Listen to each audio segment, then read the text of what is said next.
Hi, I'm TeriJohnson, and this is my story. I grew up in the church. I went to church my whole life, but I never, ever really realized that, I guess my view of God was really more about rules. And did I keep the rules? Like, if you do this, if you do that, then you're good enough. But if you don't do these things, then you're not good enough. I got to a point in my life where I looked at myself in the mirror every day and I hated the girl looking back at me. And I could not look at myself and say I love you and I like you, and primarily because I didn't have the freedom.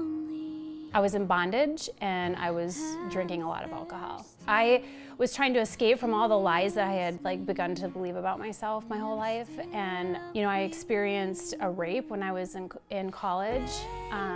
I felt like a failure a lot of times because of the different things that I experienced growing up, or the things that I didn't finish. Another one was I went through a divorce and was super ashamed of having to experience that. So I got to this place where I wanted to escape from all those feelings, and I chose alcohol.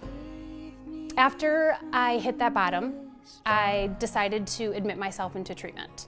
And so I went to treatment for 28 days. It was one of the scariest things I ever did, because when I got out of treatment, I was like, I left my best friend, which was alcohol at the time. That was like my coping mechanism.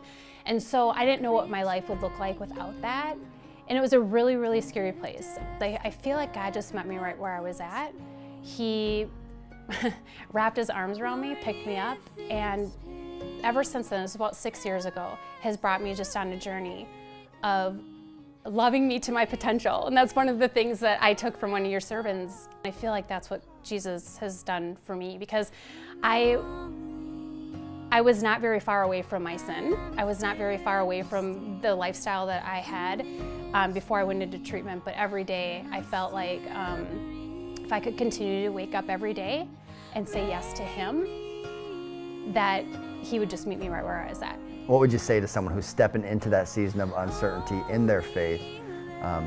Maybe any encouragement that you would have? I say this a lot: when we are willing, God is able. Every day, if we can remain willing, the journey is amazing. Like, I wake up every day and I'm so excited to see what God has in store for me. I really hold my plans loosely now, because his plans are always trump mine. I guess I've come to the realization that there's nothing that I can do that would make him love me more, and there's nothing that I can do that would make him love me less. And that's what I believe, like, I can embrace that concept of Jesus, friend of sinner, and how if I'm just really transparent with him about my heart, and if I can just show up every day and be authentic with him, he blesses my socks off. What would you say to someone who's trying to fill a void with anything other than Christ?